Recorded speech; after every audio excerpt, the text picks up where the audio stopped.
जय हिंद दोस्तों। जैसा कि आप देख रहे हैं दोस्तों, बीएसएससी सीजीएल 4 की हम लोग श्रृंखला के चल रहे हैं। कौटिल्य जीएस का बुक है दोस्तों। सेट नंबर 1 से लेकर 3 तक हो चुका है। आज सेट नंबर 4 है दोस्तों। ठीक है, तो इसी तरह मेरे साथ बने रहिएगा। जिन लोग ने मेरा वीडियो को सपोर्ट कर रहे हैं दोस्तों, लाइक कर रहे हैं, चैनल को सब्सक्राइब कर रहे हैं, ठीक है, उसको हम तहे दिल से धन्यवाद देते हैं। इसी तरह थोड़ा सपोर्ट करते रहिएगा दोस्तों। और इसका फुल पीडीएफ के लिए हमारे टेलीग्राम चैनल एबीसी विद सुमन के साथ जरूर ज्वाइन करें। आप एक बार वीडियो को अवश्य देखिएगा दोस्तों। आप एक बार वीडियो को अवश्य देखिए, आपको मजा आ जाएगा। ठीक है, पूरा डिटेल से और अच्छी तरह से जो है एक्सप्लेन करके बताया हुआ है, तो आप एक बार पूरा वीडियो को जरूर देखिएगा। तो आइए दोस्तों, हम लोग सेट नंबर 4 की ओर चलते हैं। मेरे साथ बने रहिएगा। क्वेश्चन नंबर 1, निम्न में से किसने अंग्रेजों को भारत में अपनी फैक्ट्री स्थापित करने की अनुमति दी थी? राइट आंसर होगा जहांगीर ने।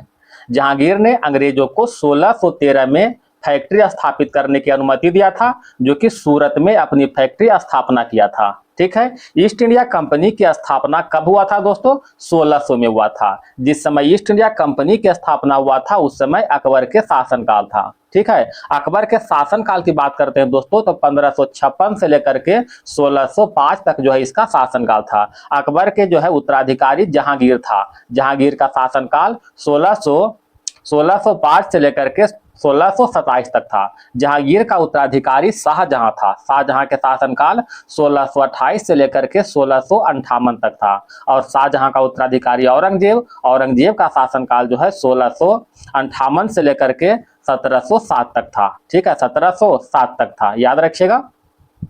क्वेश्चन नंबर 2, चौथी बौद्ध परिषद की अध्यक्षता निम्न में से किसने की थी? तो चौथी बौद्ध परिषद की बात कर रहे हैं दोस्तों, तो इसका अध्यक्षता बसुमित्र ने किया था। बसुमित्र ने। हम लोग चौथी बौद्ध परिषद की बात कर रहे हैं दोस्तों, तो यह जो है ईसा के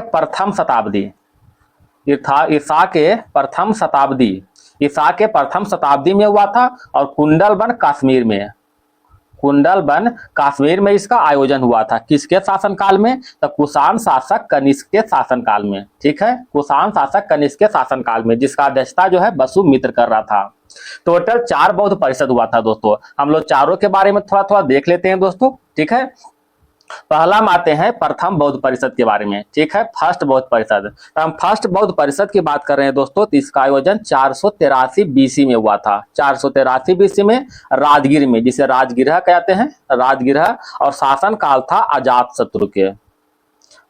शत्रु के शासनकाल था दोस्तों। और महाकश्यप का अध्यक्षता इसमें कर रहा था। अगर हम द्वितीय बौद्ध संगति की बात करते हैं दोस्तों, तो द्वितीय बौद्ध संगति जो है 383 ईस्वी पूर्व में हुआ था। 383 ईस्वी पूर्व में, और वैशाली में हुआ था।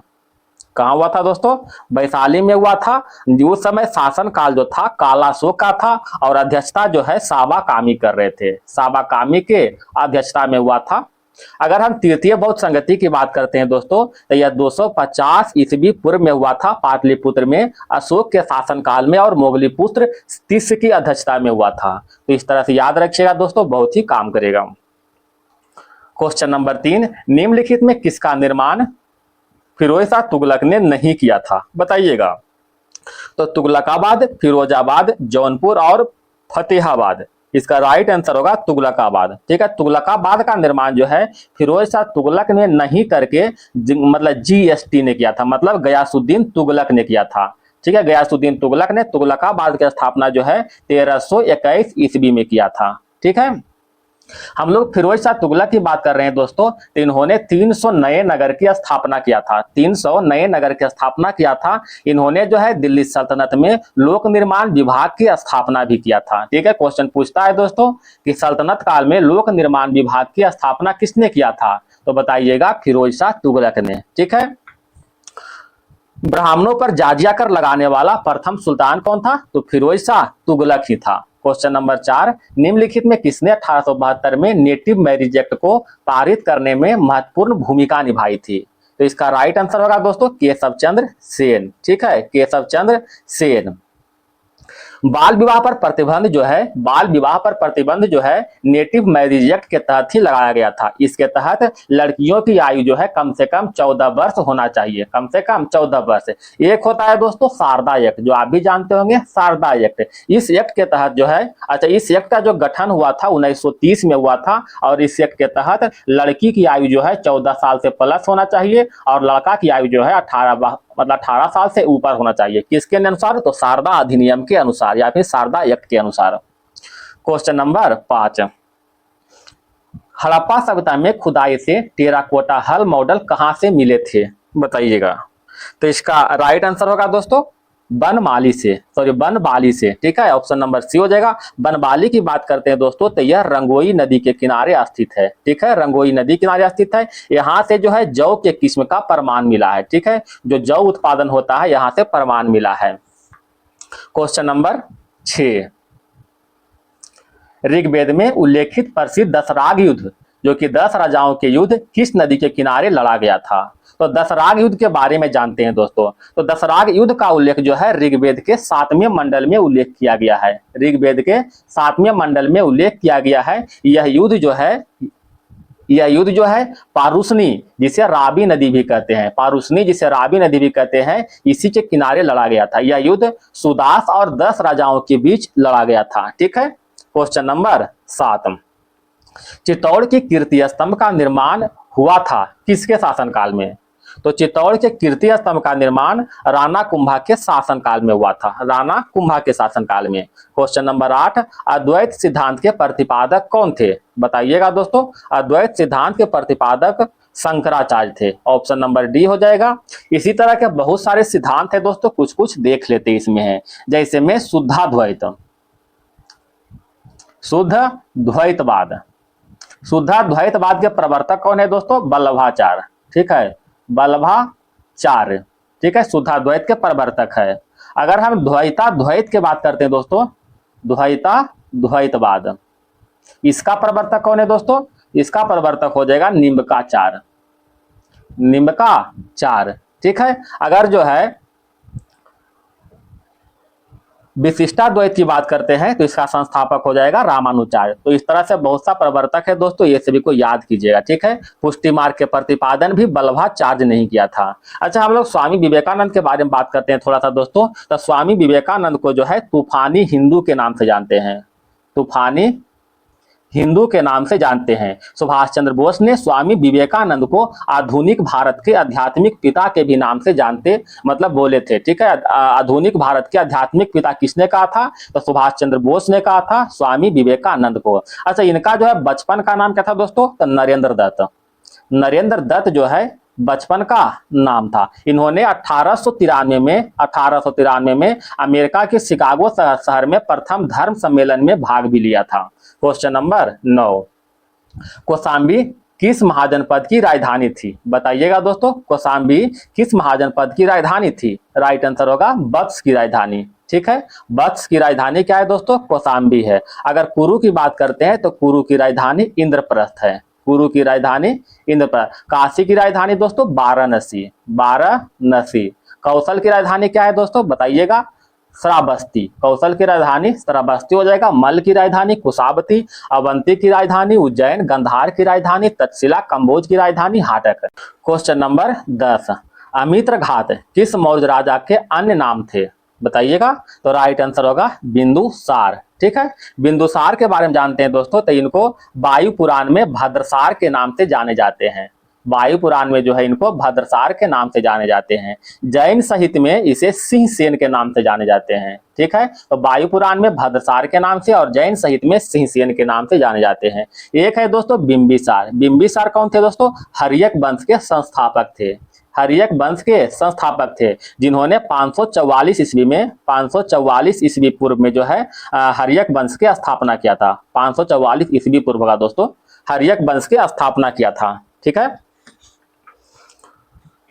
क्वेश्चन नंबर बढ़ते हैं 11 की ओर। असहयोग आंदोलन को गांधी जी द्वारा क्यों वापस लिया गया था? बताइएगा। तो इसका राइट आंसर होगा 1922 के चोरी चोरा कांड के कारण। असहयोग आंदोलन के बारे में थोड़ा जानते हैं दोस्तों। तो असहयोग आंदोलन की स्थापना 1 अगस्त 1920 को हुआ था, जिसका नेतृत्व महात्मा गांधी जी के द्वारा किया गया था। ठीक है, 1920 से लेकर के 1922 तक जो है यह आंदोलन चला था और 1922 में ही चोरी चोरा नामक स्थान पर कुछ आक्रमणकारियों ने थाने में आग लगा दिया था। थाने में आग लगा देने के कारण जो है एक दरोगा प्लस 22 को सिपाही की मृत्यु हो गया था। ठीक है, इसी घटना से दुखी होकर महात्मा गांधी जी ने असहयोग आंदोलन को त्याग कर दिया, यानी स्थगित कर दिया था। क्वेश्चन नंबर बढ़ते हैं 12 की ओर। सीपी राधाकृष्णन भारत के किस नंबर के उपराष्ट्रपति थे? तो सीपी राधाकृष्णन जो है भारत के 15वें उपराष्ट्रपति थे। Question number 13। KP Sharma Oli किस देश के प्रधानमंत्री थे जिन्होंने पद से इस्तीफा दे दिया था? राइट आंसर होगा नेपाल के प्रधानमंत्री। अभी कुछ दिन पहले ही दोस्तों नेपाल में जो हिंसक प्रदर्शन हुआ था, जिसमें जेएनजेड नामक युवाओं ने सोशल मीडिया पर जो प्रतिबंध लगाया था, इसी के खिलाफ जो है पूरा जो है प्रदर्शन हुआ था, जिसके कारण जो है अपने केपी शर्मा ओली जो है त्यागपत्र दे दिया था प्रधानमंत्री के पद से। Question number 14। देश की पहली बांस आधारित बायो रिफाइनरी किस राज्य में खोली जाएगी? राइट आंसर होगा असम में, option number D. Question number 15। एक सेकंड दोस्तों। भारत का चौथा पूर्ण साक्षर राज्य कौन बना है? राइट आंसर होगा हिमाचल प्रदेश। ठीक है, उल्लास योजना के तहत, ध्यान रखिएगा दोस्तों, उल्लास योजना के तहत हिमाचल प्रदेश की साक्षरता दर 99.30% बताया गया है। ठीक है, क्वेश्चन नंबर 16। फ्रांसवा बरुआ किस देश के प्रधानमंत्री थे जिन्हें पद से हटा दिया गया है? राइट आंसर होगा फ्रांस के प्रधानमंत्री थे। Question number 17। भारत की साक्षरता दर बढ़कर कितनी हो गई है? तो भारत की साक्षरता दर की बात करते हैं तो यह 2011 के अनुसार लगभग 74% था। ठीक है, लेकिन अभी जो है वर्तमान के रूप में मांग रहा है दोस्तों। तो वर्तमान में 2023-24 का डाटा निकाला था, तो उसके अनुसार जो है भारत के साक्षरता दर 80.9% हो गया है। 80.9% है। यह घोषणा केंद्रीय शिक्षा मंत्री धर्मेंद्र प्रधान ने अंतर्राष्ट्रीय साक्षरता दिवस 2024 के अवसर पर किया था। Question number 18। यूएस ओपन 2024 का पुरुष एकल खिताब किसने जीता है? राइट आंसर होगा कार्लोस अल्कराज। ठीक है, यूएस ओपन 2024 का खिताब कार्लोस अल्कराज ने जीता है। कार्लोस अल्कराज का संबंध जो है स्पेन से है। ठीक है, ये तो पुरुष एकल में हो गया दोस्तों। अगर यही महिला एकल की बात करें तो महिला एकल में हो जाएगा अरीना सबालेंका। ये जो है महिला एकल का विजेता है। ठीक है, अरीना सबालेंका का संबंध जो है बेलारूस से है। ठीक है दोस्तों, क्वेश्चन नंबर बढ़ते हैं। अच्छा, यूएस ओपन की बात कर रहे हैं दोस्तों, तो ये जो है हार्ड कोर्ट पर खेलते हैं, हार्ड कोर्ट पर खेला जाता है। Question number 19।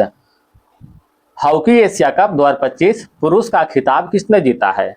Hockey Asia cup 2025 का खिताब भारत ने जीता है। ठीक है, भारत ने। Question number 20। अनुतीन चांद बिराकुल किस देश के प्रधानमंत्री बने हैं? तो अनुतीन चांद बिराकुल जो है थाईलैंड के प्रधानमंत्री बने हैं। थाईलैंड की बात करते हैं दोस्तों, यहाँ की राजधानी क्या है? बैंकॉक। थाईलैंड की राजधानी बैंकॉक। और मुद्रा कौन है दोस्तों? बहत। मुद्रा जो है बहत है। राजधानी बैंकॉक, मुद्रा बहत। Question number 21। उन्नत जासूसी उपग्रह ओपेक 19 का परीक्षण किस देश ने किया है? ओपेक 19 का परीक्षण इजराइल के द्वारा किया गया है। इजराइल की बात कर रहे हैं दोस्तों, तो इसका राजधानी यरूशलम है। यरूशलम जो इसका राजधानी है, इसका मुद्रा का नाम जो है न्यू शेकेल है। ठीक है, न्यू शेकेल क्या है? इसका मुद्रा है। Question number 22। हाल ही में किस देश ने कोलन कैंसर वैक्सीन का अनावरण किया है? तो कोलन कैंसर वैक्सीन का अनावरण जो है रूस के द्वारा किया गया है। ठीक है, रूस के द्वारा। Question number 23। इसरो ने कुलशेखरपट्टनम प्रक्षेपण केंद्र किस वर्ष तक बनकर तैयार हो जाएगा? ठीक है, मतलब कुलशेखरपट्टनम प्रक्षेपण केंद्र जो है किस वर्ष तक बनकर तैयार हो जाएगा? राइट आंसर होगा 2026 तक। ठीक है, इसरो की बात कर रहे हैं दोस्तों, तो इसका स्थापना 1969 में हुआ था। मुख्यालय बेंगलुरु में स्थित है। बेंगलुरु में इसका मुख्यालय स्थित है। अब वर्तमान अध्यक्ष के रूप में बी नारायणन है। बी नारायणन इसका अध्यक्ष बने हैं वर्तमान में। क्वेश्चन नंबर 24 की ओर चले। किस देश ने अपना रक्षा विभाग का नाम बदलकर युद्ध विभाग कर दिया है? किसने किया है दोस्तों? तो अमेरिका ने रक्षा विभाग के नाम बदलकर जो है युद्ध विभाग कर दिया है। क्वेश्चन नंबर 25, भारतीय संविधान के उद्देशिका में संशोधन किया गया है। तो भारतीय संविधान के उद्देशिका में 42वें संशोधन के द्वारा किया गया है। अच्छा, 42वें संशोधन के द्वारा जो है 42वें संशोधन जो कि 1976 में हुआ था, इस संशोधन के द्वारा जो है समाजवादी, पंथ निरपेक्ष और अखंडता जो है 3 नए शब्द जोड़ा गया है। ठीक है, 42वें संविधान संशोधन को मिनी कॉन्स्टिट्यूशन के नाम से जानते हैं। ठीक है, मिनी कॉन्स्टिट्यूशन के नाम से 42वें संविधान संशोधन के द्वारा ही 10 मौलिक कर्तव्य को जोड़ा गया था। 10 मौलिक कर्तव्य को जो है जोड़ा गया है। ठीक है, मौलिक कर्तव्य की संख्या जो है दोस्तों टोटल 11 है। तो 10 मौलिक कर्तव्य को 42वें संविधान संशोधन 1976 के द्वारा जोड़ा गया था तथा एक मौलिक कर्तव्य को 86वें संविधान संशोधन 2002 के द्वारा जोड़ा गया है। ठीक है, याद रखिएगा। क्वेश्चन नंबर बढ़ते हैं 26 की ओर। चुनाव आयोग का कार्य कौन सा नहीं है? चुनाव आयोग का कार्य कौन सा नहीं है? तो मतदाता सूची तैयार करना चुनाव आयोग का कार्य है। चुनाव चिन्ह प्रदान करना ये भी कार्य है। मतदान केंद्र की स्थापना करना चुनाव आयोग का कार्य नहीं है। ऑप्शन नंबर सी हो जाएगा दोस्तों। अगर चुनाव आयोग के बारे में थोड़ा जानते हैं दोस्तों, तो चुनाव आयोग का उल्लेख संविधान के अनुच्छेद 324 में वर्णित किया गया है और 326 अनुच्छेद 326 में वयस्क मताधिकार का जो है बारे में उल्लेख किया गया है। वयस्क मताधिकार के बारे में उल्लेख किया गया है। क्वेश्चन नंबर 27, देश के मौजूदा कानून में बदलाव कौन कर सकता है? बताइएगा दोस्तों। तो राइट आंसर होगा संसद। ठीक है, देश के मौजूदा कानून में बदलाव संसद कर सकता है।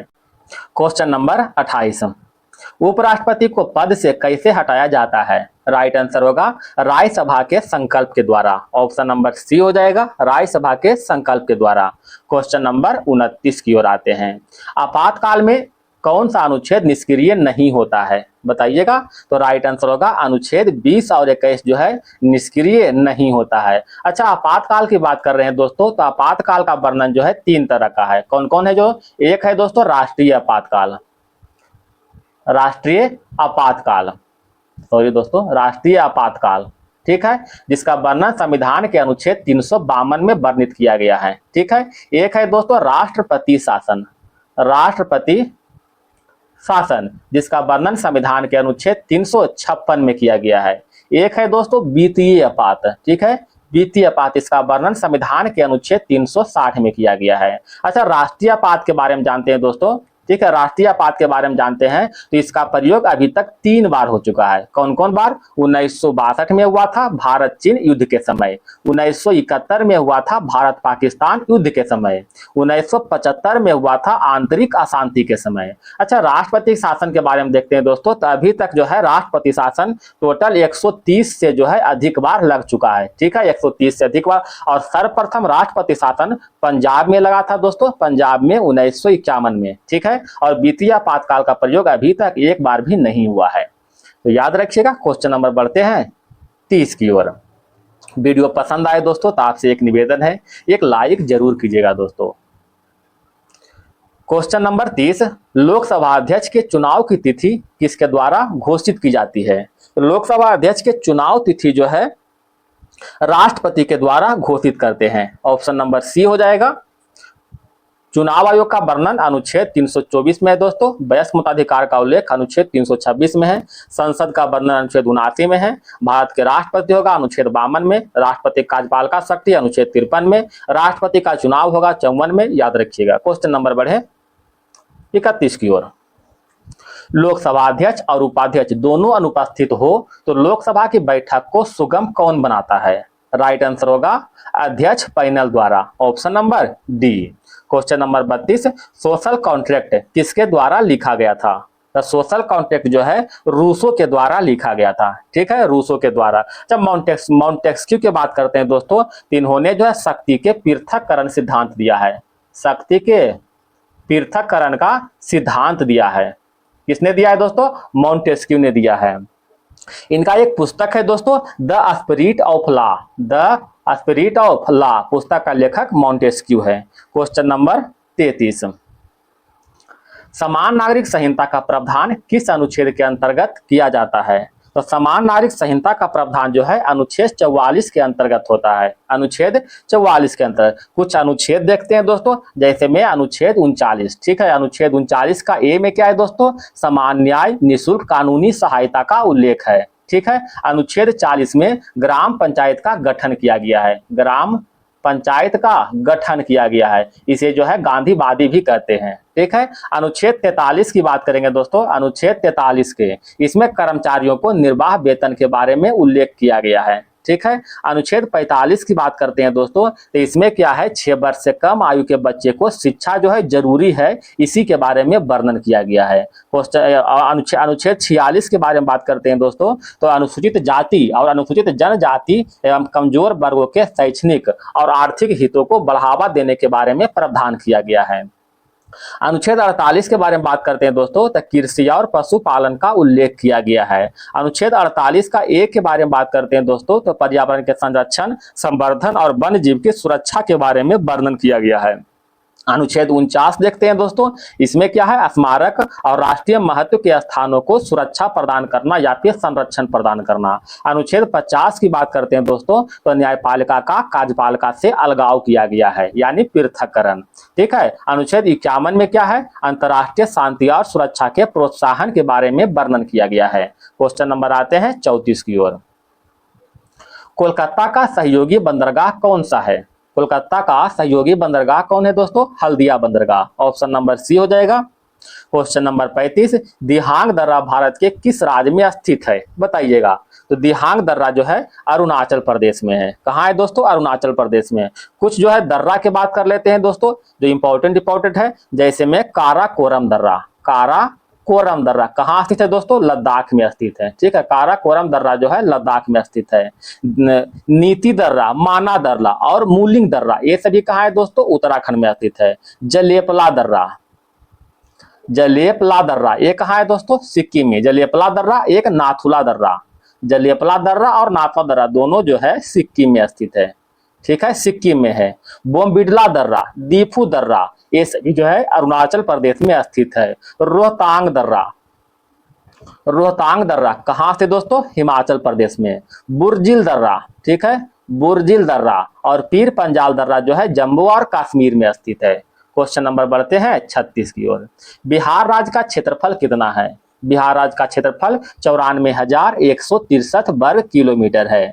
बिहार के अगर आकार की बात करते हैं दोस्तों, तो इसका आकार लगभग आयताकार है। लगभग कैसा है दोस्तों? आयताकार आकार का है, ठीक है। क्षेत्रफल की दृष्टि में, क्षेत्रफल की दृष्टि से बिहार का स्थान 13वें नंबर पर आता है, ठीक है, 13वें नंबर पर। बिहार की अगर लंबाई चौड़ाई की बात करते हैं दोस्तों, तो उत्तर से दक्षिण की लंबाई, यानी ऊपर नीचे उत्तर से दक्षिण की लंबाई जो है 345 किलोमीटर है और पूरब से पश्चिम की लंबाई जो है 483 किलोमीटर है। याद रखिएगा दोस्तों, क्षेत्रफल की दृष्टि से बिहार के सबसे बड़ा जिला पश्चिमी चंपारण और सबसे छोटा जिला शिवहर है। क्वेश्चन नंबर बढ़ते हैं 37 की ओर। समुद्री जैव विविधता के लिए भारत का पहला राष्ट्रीय केंद्र स्थित है। कहाँ स्थित है? जामनगर में, ऑप्शन नंबर 1 हो जाएगा। कुछ जो है जैव विविधता यानी कुछ राष्ट्रीय उद्यान के बारे में देखते हैं दोस्तों, एक आध दो क्वेश्चन, ठीक है। जैसे में महात्मा गांधी समुद्री राष्ट्रीय उद्यान कहाँ स्थित है? दक्षिणी अंडमान में। रानी झांसी राष्ट्रीय उद्यान ये अंडमान में स्थित है। लोहा बैरक अभ्यारण्य दक्षिणी अंडमान में स्थित है। क्वेश्चन नंबर बढ़े 38 की ओर। भारत का एकमात्र तैरता हुआ राष्ट्रीय उद्यान कौन सा है? तो एकमात्र तैरता हुआ राष्ट्रीय उद्यान किबू लमजाओ है। किबू लमजाओ कहाँ है दोस्तों? मणिपुर में स्थित है, मणिपुर में स्थित है, जो कि लोकटक झील में स्थित है। लोकटक, ठीक है, ये जो किबू लमजाओ नेशनल पार्क जो है लोकटक झील में स्थित है, इसी में तैरता हुआ एक राष्ट्रीय उद्यान के रूप में है। कुछ उद्यान के बारे में देखते हैं दोस्तों, जैसे दच्चीग्राम राष्ट्रीय उद्यान। दच्चीग्राम राष्ट्रीय उद्यान जो है जम्मू कश्मीर में स्थित है। हेमिस राष्ट्रीय उद्यान कहाँ है दोस्तों? लद्दाख में स्थित है हेमिस राष्ट्रीय उद्यान। जिम कार्बेट उत्तराखंड में स्थित है। केवला देव अभ्यारण्य, केवला देव अभ्यारण्य कहाँ स्थित है दोस्तों? राजस्थान में। केवला देव राजस्थान में स्थित है। कांगेर घाटी, ठीक है, कांगेर घाटी कहाँ स्थित है? कांगेर घाटी छत्तीसगढ़ में। कांगेर घाटी छत्तीसगढ़ में। बलपक्रम, बलपक्रम जो है मेघालय में स्थित है। Question number 39। नर्मदा नदी कहाँ से निकलती है? अच्छा, इसका राइट आंसर हो गया ऑप्शन नंबर बी हो गया दोस्तों। नर्मदा नदी जो है कहाँ से निकलती है बताइएगा। तो नर्मदा नदी का उद्गम स्थल जो है अमरकंटक है, और कहाँ गिरती है तो खंभात की खाड़ी में जाकर गिरती है। खंभात की खाड़ी में जाकर के गिर जाती है, निकलता है अमरकंटक से और खंभात की खाड़ी में जाकर गिरती है। अच्छा, नर्मदा नदी की बात कर रहे हैं दोस्तों, तो इसका लंबाई 1312 किलोमीटर है। ठीक है, इस नदी पर धुआंधार जलप्रपात और सरदार सरोवर बांध स्थित है। ठीक है, धुआंधार जलप्रपात और सरदार सरोवर बांध नर्मदा नदी पर ही स्थित है। क्वेश्चन नंबर 40, किस ग्रह को नीला ग्रह कहा जाता है। ऐसे तो आप सभी जानते हैं दोस्तों कि नीला ग्रह जो है पृथ्वी को कहते हैं। ठीक है, नीला ग्रह पृथ्वी कहते हैं, क्यों? क्योंकि जल की उपस्थिति कारण। लेकिन इसमें जो है ऑप्शन में पृथ्वी दिया हुआ नहीं है। जब पृथ्वी नहीं रहे तो इसका राइट आंसर मारिएगा नेपच्यून। नेपच्यून मतलब क्या होता है दोस्तों? बरून। ठीक है, बरून को भी नीला ग्रह कहते हैं। बरून ग्रह पर मौजूद मीथेन गैस के द्वारा लाल प्रकाश के अवशोषण के कारण बरून को नीला ग्रह कहते हैं। ठीक है, यह सौर मंडल को जो है यह सौर मंडल का सबसे ठंडा ग्रह है। ठीक है, वरुण जो है सौर मंडल का सबसे ठंडा ग्रह है। अच्छा, लाल ग्रह की बात करते हैं दोस्तों, तो आप जानते होंगे लाल ग्रह किसे कहते हैं दोस्तों? मंगल को कहते हैं। ठीक है, अगर हम हरा ग्रह की बात करते हैं, हरा ग्रह है या फिर लेटा हुआ ग्रह, ठीक है, हरा ग्रह या फिर लेटा हुआ ग्रह, तो किसे कहते हैं दोस्तों? यूरेनस यानी अरुण को कहते हैं। याद रखिएगा। क्वेश्चन नंबर बढ़ते हैं 41 की ओर। 2011 के जनगणना के अनुसार भारत की साक्षरता दर कितनी है बताइएगा दोस्तों। तो इसका राइट आंसर होगा 73%। ठीक है, 2011 के जनगणना के अनुसार भारत की साक्षरता दर 73% है। इसमें पुरुष की साक्षरता दर 82.14% है तथा महिला की साक्षरता दर जो है 65.46% है। ठीक है, अगर लिंगानुपात की बात करते हैं दोस्तों, भारत के लिंगानुपात की बात करते हैं दोस्तों, तो 943 है। ठीक है, अगर बाल लिंगानुपात की बात करते हैं, बाल लिंगानुपात कितना है दोस्तों? 919 है। 919 जो है बाल लिंगानुपात है। जनसंख्या घनत्व 382 व्यक्ति प्रति वर्ग किलोमीटर है। इसी में थोड़ा सा बिहार के बारे में जानते हैं दोस्तों। बिहार का साक्षरता दर कितना है? तो बिहार का साक्षरता दर जो है 61.8% है। 61.8% है। इसमें पुरुष की साक्षरता दर 71.2% है तथा महिला की साक्षरता दर 51.5% है। ठीक है, लिंगानुपात कितना है दोस्तों? तो बिहार का लिंगानुपात 918 है और बाल लिंगानुपात 935 है। ठीक है, बाल लिंगानुपात कितना है? 935 है। याद रखिएगा। क्वेश्चन नंबर बढ़ते हैं 42 की ओर। लघु पथन के समय परिपथ में क्या होता है? धारा का मान बढ़ जाता है। ठीक है, अच्छा, लघु पथन से बचाने के लिए जो है किसका उपयोग करते हैं दोस्तों? तो विद्युत फ्यूज का उपयोग करते हैं। किसका करते हैं? फ्यूज का। अब फ्यूज जो है शीशा और टीन का बना होता है। फ्यूज शीशा और टीन के मिश्र धातु का बना होता है। यह जो है परिपथ में सदैव श्रेणी क्रम में लगा होता है। क्वेश्चन बहुत बार पूछा गया है दोस्तों कि विद्युत फ्यूज जो है परिपथ में किस क्रम में लगा होता है? तो याद रखिएगा, श्रेणी क्रम में। Question number 43।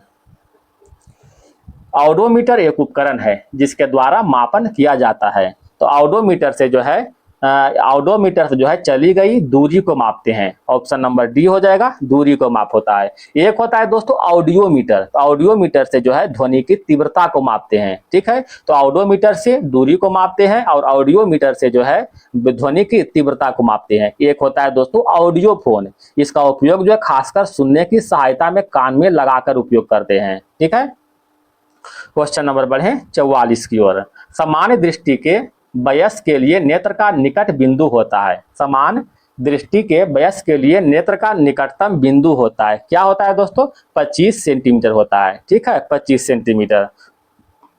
Question number 45। वायु में ध्वनि तरंग कैसे विचरण करती है? तो वायु में ध्वनि तरंग जो है अनुदैर्घ्य तरंग के रूप में विकिरण करती है। ठीक है, अनुदैर्घ्य तरंग के रूप में जो है विकिरण करती है। अनुदैर्घ्य तरंग जो है ठोस, द्रव और गैस तीनों में संचरण करता है। Question number 46। गांधी जी द्वारा भारत में पहली बार राजनीतिक हथियार के रूप में उपवास का उपयोग निम्नलिखित में किसकी विशेषता थी? राइट आंसर होगा अहमदाबाद मील मजदूर। ठीक है, अहमदाबाद मील मजदूर। अहमदाबाद मील मजदूर की बात करते हैं दोस्तों, तो यह 15 मार्च 15 मार्च 1918 को हुआ था। ठीक है, 15 मार्च 1918 को। ये डेट जो है याद रखिएगा दोस्तों। ये क्वेश्चन जानते हैं पूछता है किस तरह से, जब मिलान करना आता है ना, तो ये अहमदाबाद मिल मजदूर, एक खेड़ा सत्याग्रह। ठीक है, ये दोनों में फंस जाएगा क्योंकि दोनों का डेट जो है लगभग मिलता जुलता है। ठीक है, तो 15 मार्च 1918 को अहमदाबाद मिल मजदूर हुआ था और खेड़ा सत्याग्रह जो है 22 मार्च, ठीक है, 22 मार्च 1918 को हुआ था खेड़ा सत्याग्रह, याद रखिएगा। और ये जो खेड़ा सत्याग्रह क्यों हुआ था दोस्तों, तो फसल के खराब होने के बाद भी लगान वसूली करने के विरोध में किया गया था खेड़ा सत्याग्रह। ठीक है, क्वेश्चन नंबर बढ़े। रौलट एक्ट 1919 में हुआ था, आप जानते हैं। क्रिप्स मिशन जो है 1942 में। क्वेश्चन नंबर 47 आते हैं दोस्तों। मनुष्य में श्रब आवृत्ति की परास होती है, तो मनुष्य में श्रब आवृत्ति की परास जो है 20 हर्ट्ज से लेकर के 20 किलो हर्ट्ज तक है। 20 हर्ट्ज से लेकर के 20 किलो हर्ट्ज तक है। ठीक है, अगर 20 किलो हर्ट्ज से ऊपर रहा, यानी 20 किलो हर्ट्ज से अगर ऊपर रहा तो क्या कहें दोस्तों, उसे जो है पराश्रव्य ध्वनि कहेंगे। 20 किलो हर्ट्ज से अगर ऊपर रहा तो उसे पराश्रव्य ध्वनि कहेंगे। ठीक है, और 20 हर्ट्ज से अगर नीचे रहा तो उसे क्या कहेंगे दोस्तों, उसे जो है अपस्वरम ध्वनि कहते हैं। एक बार फिर से बोलते हैं, अगर 20 हर्ट्ज से नीचे रहा तो उसे अपस्वरम ध्वनि कहेंगे। 20 हर्ट्ज से 20,000 किलो हर्ट्ज तक रहा तो उसे मतलब श्रव्य ध्वनि कहेंगे। ठीक है, श्रव्य ध्वनि। अगर 20,000 किलो हर्ट्ज से ऊपर रहा तो उसे पराश्रव्य ध्वनि कहते हैं। पराश्रव्य, ये जो पराश्रव्य ध्वनि होता है ये खासकर बिल्ली, चमगादड़, कुत्ता ये सभी ही सुन सकता है। ठीक है, इसका उपयोग समुद्र की गहराई को पता लगाने में, वायुयान और घड़ियों के पुर्जों में हटाने में करते हैं। धूल कण जो है हटाते हैं उससे, इसी से मतलब हटाते हैं। क्वेश्चन नंबर 48, विद्युत शक्ति का इकाई क्या है। विद्युत शक्ति का इकाई वाट है। ऑप्शन नंबर सी हो जाएगा, विद्युत शक्ति इकाई वाट है। जूल की बात करते हैं दोस्तों तो ऊर्जा की इकाई क्या है दोस्तों, ऊर्जा की इकाई जूल है। अगर कूलाम की बात करते हैं तो किसका हो जाएगा, विद्युत आवेश का, विद्युत आवेश का हो जाएगा कूलाम। अगर वोल्ट की बात करते हैं दोस्तों तो विभवांतर, विभवांतर का जो इकाई क्या हो जाएगा, वोल्ट हो जाएगा। ठीक है, विद्युत प्रतिरोध की मात्रक ओम हो जाएगा, विद्युत चालकता की मात्रक महो या फिर ओम या फिर सीमेंस हो जाएगा दोस्तों। क्वेश्चन नंबर बढ़ते हैं 49 की ओर। आंख के किस भाग पर वस्तु का प्रतिबिंब बनता है। आंख के रेटिना भाग पर। ठीक है, रेटिना भाग पर वस्तु के प्रतिबिंब बनता है। रेटिना भाग पर वस्तु का प्रतिबिंब जो है वास्तविक और उल्टा बनता है, वास्तविक और उल्टा बनता है, याद रखिएगा दोस्तों। हम लोग थोड़ा कॉर्निया के बारे में देखते हैं दोस्तों। तो आंख के बाहर से, आंख जो है बाहर से एक कठोर या अपारदर्शी श्वेत झिल्ली से ढकी होती है, उसे दृढ़ पटल कहते हैं। और दृढ़ पटल के सामने वाला भाग कुछ उभरा हुआ होता है, उसे ही कॉर्निया कहते हैं। अच्छा, इसके बारे में एक बहुत ही मोस्ट इंपॉर्टेंट क्वेश्चन आता है दोस्तों कि जब हम आंख को दान करते हैं, ठीक है, बहुत सा जो है आई दान करता है ना, तो मतलब जब हम लोग आंख को दान करते हैं तो आंख का कौन सा हिस्सा दान करते हैं, तो आंख का जो है कॉर्निया भाग ही दान करते हैं। ठीक है, अगर हम आइरिस की बात करते हैं दोस्तों तो आइरिस जो है आंख में जाने वाले प्रकाश की मात्रा को नियंत्रण करता है। और आंख में कौन सा लेंस होता है दोस्तों, तो उत्तल लेंस होता है आंख में। ठीक है, क्वेश्चन नंबर 50, एक प्रकाश वर्ष बराबर होता है, एक प्रकाश वर्ष बराबर 9.46 गुने 10 पावर 12 किलोमीटर, 9.46 गुने 10 पावर 12 किलोमीटर। अच्छा, प्रकाश वर्ष की बात करें दोस्तों तो प्रकाश वर्ष क्या है, तो प्रकाश के द्वारा एक वर्ष में तय की गई दूरी को ही प्रकाश वर्ष कहते हैं। ठीक है, प्रकाश वर्ष एक खगोलीय दूरी को मापने का इकाई है। एक क्वेश्चन बताइएगा दोस्तों कि खगोलीय दूरी की मापने की सबसे बड़ी इकाई क्या है। हम केवल मापने की इकाई नहीं पूछ रहे हैं, मापने की सबसे बड़ी इकाई क्या है, तो पारसेक है। ठीक है, खगोलीय दूरी की मापने की सबसे बड़ी इकाई पारसेक है। एक पारसेक बराबर होता है 3.26 प्रकाश वर्ष। ठीक है, प्रकाश वर्ष होता है। क्वेश्चन नंबर 51, प्रकाश संश्लेषण में आवश्यक है, प्रकाश संश्लेषण में क्लोरोफिल आवश्यक है। ऑप्शन नंबर बी हो जाएगा। क्वेश्चन नंबर 52, निम्नलिखित में कौन मानव हार्मोन नहीं है, बताइएगा दोस्तों। तो मानव हार्मोन कौन सा नहीं है, तो साइटोकाइनिन। साइटोकाइनिन जो है एक पादप हार्मोन है। ठीक है, साइटोकाइनिन क्या है, एक पादप हार्मोन है। ये हार्मोन का काम क्या है दोस्तों, साइटोकाइनिन सेल को विभाजन करना, मतलब कोशिका को विभाजन करना। पौधे में कोशिका को विभाजन करने का काम जो है साइटोकाइनिन करता है। ठीक है, बाकी इंसुलिन है, एस्ट्रोजन है, कैल्सिटोनिन, ये सभी जो है एक मानव हार्मोन है। अच्छा, इंसुलिन की बात करते हैं दोस्तों तो इसका जो है उत्सर्जन अग्नाशय के बिट्टा ग्रंथि से होता है। अग्नाशय के बिट्टा ग्रंथि से होता है, इसका उत्सर्जन होता है। ठीक है, अग्नाशय के बारे में जानते हैं दोस्तों, यह मानव शरीर के दूसरी सबसे बड़ी ग्रंथि है, जो कि अंतःस्रावी और बहिर्स्रावी दोनों प्रकार की होता है। ठीक है। अच्छा, एस्ट्रोजन एक होता है दोस्तों प्रोजेस्टेरोन। ठीक है, दोनों जो है एक सेक्स हार्मोन है, दोनों क्या है दोस्तों, सेक्स हार्मोन है। ये जो सेक्स हार्मोन है महिला सेक्स हार्मोन है, पुरुष का नहीं है, याद मत रखिएगा, ये महिला सेक्स हार्मोन है। ठीक है। अगर हम कैल्सिटिनोन की बात करते हैं दोस्तों, तो कैल्सिटिनोन यह हार्मोन रक्त में उपस्थित कैल्शियम से हड्डी को जोड़ता है। ठीक है, कैल्शियम से हड्डी को जोड़ता है। क्वेश्चन नंबर बढ़ते हैं दोस्तों 53 की ओर। द्वार कोशिकाओं में जब जल अंदर जाता है तो वे फूल जाती है और रंध्र का छिद्र जो है क्या होता है दोस्तों, खुल जाता है। क्वेश्चन नंबर 54, रुधिर कणिका जो रक्त के थक्का निर्माण में सहायक है, रक्त के थक्का निर्माण में सहायक कौन सा है, प्लेटेलेट्स है, रक्त प्लेटेलेट्स है। अच्छा, रक्त प्लेटेलेट्स जो है थक्का कैसे बनाता है, मान लीजिए कि अपना शरीर में जो है कुछ कट गया चाहे छिला गया, वहां से खून का प्रवाह हो रहा है, तो रक्त प्लेटेलेट्स क्या करता है कि वहां पर बहुत सारा जो कण जाकर के जो है आपस में चिपक जाता है और खून के स्राव को रोक देता है। ठीक है, और वहां पर जो है रक्त थक्का बन जाता है। अच्छा, रक्त के थक्का बनने में कौन सा विटामिन काम करता है, तो विटामिन के काम करता है। ठीक है, रक्त के थक्का बनने में कौन सा प्रोटीन सहायक है, कौन सा प्रोटीन पूछे तो फाइब्रोनोजेन प्रोटीन और प्रोथ्रोम्बिन प्रोटीन। ठीक है, फाइब्रोनोजेन और प्रोथ्रोम्बिन प्रोटीन जो है सहायक है। तो विटामिन पूछेगा तो विटामिन के हो जाएगा। ठीक है। क्वेश्चन नंबर 55, पेलाग्रा रोग किस विटामिन की कमी से होता है, बताइएगा दोस्तों। तो पेलाग्रा रोग जो है नियासिन की कमी से होता है। नियासिन किसे कहते हैं, विटामिन B3 को नियासिन कहते हैं। ठीक है, विटामिन B3 को नियासिन कहते हैं। अच्छा, कुछ विटामिन के नाम देखते हैं। अच्छा, एक है दोस्तों विटामिन बी और सी। विटामिन बी और सी जो है जल में घुलनशील है, और ए, डी, ई और के, ए क्या है दोस्तों, वसा में घुलनशील विटामिन है, याद रखिएगा, मोस्ट इंपॉर्टेंट है। चलिए कुछ विटामिन के नाम देखते हैं दोस्तों। जैसे विटामिन B1, विटामिन B1 को जो है थायमिन कहते हैं, क्या कहते हैं दोस्तों, थायमिन कहते हैं। विटामिन B2, विटामिन B2 को जो है राइबोफ्लोबिन कहते हैं, क्या कहते हैं, riboflavin. Vitamin B3, vitamin B3 को जो है नियासिन कहते हैं। विटामिन B5, विटामिन B5 को जो है पैंथोनिक अम्ल कहते हैं, पेंटोथोनिक अम्ल, सॉरी पेंटोथोनिक अम्ल कहते हैं। विटामिन B12 को साइनोकोबालामिन कहते हैं। ठीक है। क्वेश्चन नंबर बढ़े 56 की ओर। कौन जो है संयोजी उत्तक नहीं है, बताइएगा। तो रक्त हो जाएगा, उपास्थि और अस्थि ये सभी संयोजी उत्तक है, जबकि हार्मोन जो है संयोजी उत्तक नहीं है। क्वेश्चन नंबर 57, डीएनए प्रतिबंधन में डीएनए खंडों को जोड़ने हेतु किस एंजाइम का प्रयोग होता है, बताइएगा। तो राइट आंसर हो जाएगा लाइगेजेज एंजाइम, लाइगेजेज एंजाइम, ऑप्शन नंबर 1 हो जाएगा। Question number 58, Bose Einstein condensation में होती है।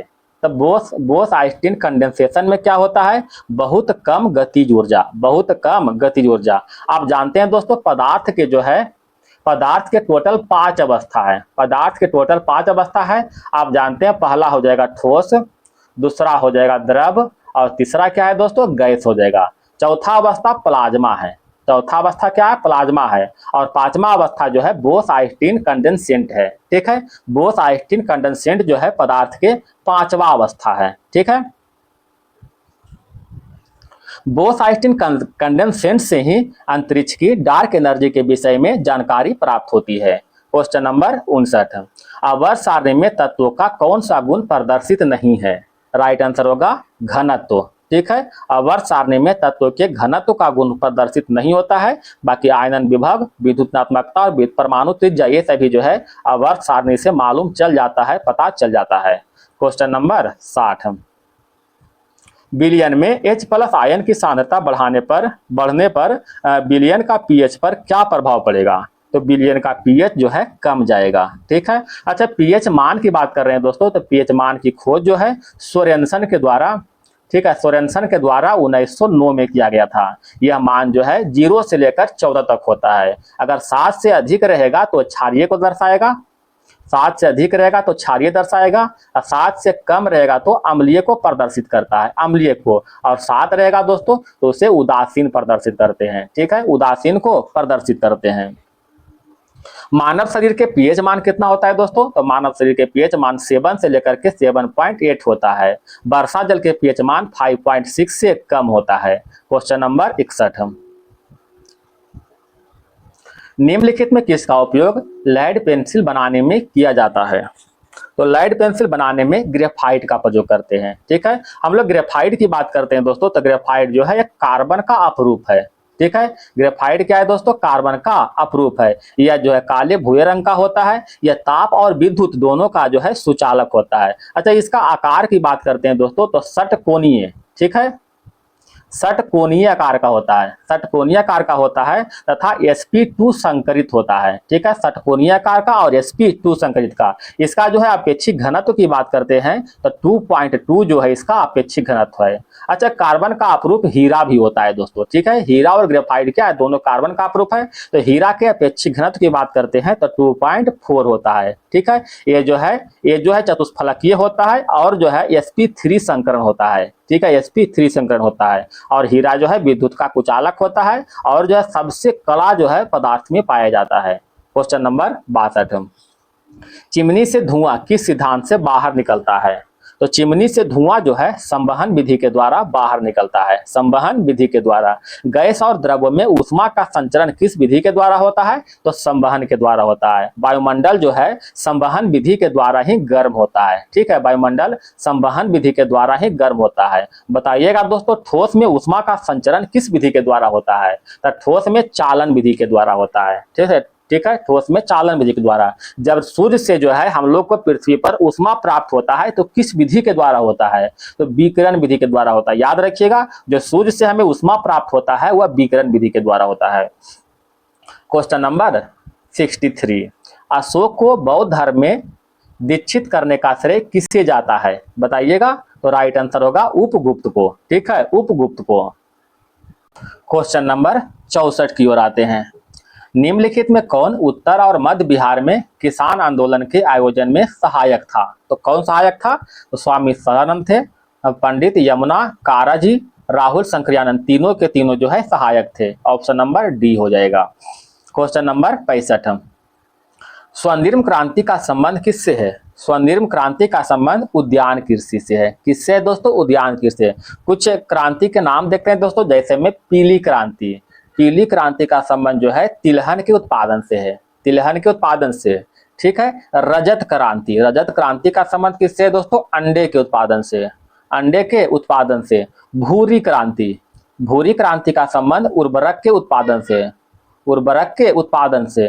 काली क्रांति, काली क्रांति का संबंध पेट्रोलियम से है। ठीक है, पेट्रोलियम से है। क्वेश्चन नंबर बढ़ते हैं 66 की ओर। भारतीय नियोजन के वास्तुकार कौन थे? भारतीय नियोजन के वास्तुकार जवाहरलाल नेहरू थे। राष्ट्रीय नियोजन समिति की स्थापना 1938 में पंडित जवाहरलाल नेहरू ने किया था। क्वेश्चन नंबर 67, विश्व व्यापार संगठन यानी WTO का मुख्यालय कहाँ स्थित है? तो WTO का मुख्यालय जनेवा स्थित है। ऑप्शन नंबर सी हो जाएगा। WTO की बात करते हैं दोस्तों, तो इन्होंने गेट के स्थान पर 1 जनवरी 1995 को स्थापना हुआ था। ठीक है, WTO विश्व व्यापार का एक सर्वोच्च संस्था है। ठीक है, बताइएगा दोस्तों, FAO जिसे कहते हैं विश्व कृषि खाद्य संगठन। ठीक है, FAO। ठीक है, इसको क्या कहते हैं दोस्तों? विश्व कृषि खाद्य संगठन। इसका मुख्यालय कहाँ स्थित है? रोम में स्थित है। एक और है दोस्तों WEF। WEF मतलब विश्व आर्थिक मंच। इसका मुख्यालय स्विट्जरलैंड में स्थित है। ठीक है, स्विट्जरलैंड में। क्वेश्चन नंबर 68, परंपरागत रूप से क्रिकेट बैट का निर्माण किस लकड़ी के काष्ठ का उपयोग होता है? तो क्रिकेट के निर्माण में बीलों की लकड़ी का उपयोग होते हैं। बीलों के लकड़ी का उपयोग क्यों होता है दोस्तों? क्योंकि यह लकड़ी हल्की होता है और हल्की के साथ साथ मजबूत होता है। ठीक है, हल्की के साथ साथ मजबूत होता है। यह लकड़ी खासकर कश्मीर में पाया जाता है। ठीक है, लकड़ी जो खासकर कश्मीर में। क्वेश्चन नंबर 69, भारत का राष्ट्रीय पुष्प है। भारत का राष्ट्रीय पुष्प निलंबो न्यूसीफेरा। ठीक है, तो राष्ट्रीय पुष्प कौन है दोस्तों? कमल है। एक कमल का ही वैज्ञानिक नाम है Nelumbo nucifera. Question number 70, Kyoto protocol का उद्देश्य निम्न में से किसकी मात्रा कम करना है? क्योटो प्रोटोकॉल का उद्देश्य जो है ग्रीन हाउस गैस की मात्रा को कम करना है। क्योटो प्रोटोकॉल की बात करते हैं दोस्तों, तो इसका स्थापना 1997 में हुआ था, लेकिन जो है यह प्रभावी 2005 में हुआ था। ठीक है, स्थापना 97 में हुआ था, प्रभावी 2005 में हुआ था। उद्देश्य क्या है दोस्तों? ग्रीन हाउस गैस को कम करना। Question number 71। ऊर्जा का स्तूप होता है, ऊर्जा का स्तूप हमेशा सीधा होता है। ऑप्शन नंबर बी हो जाएगा। जीव भार का पिरामिड जो है सीधा और उल्टा दोनों होता है। ठीक है, सीधा और उल्टा दोनों किसका होता है दोस्तों? जीव भार का पिरामिड। Question number 72।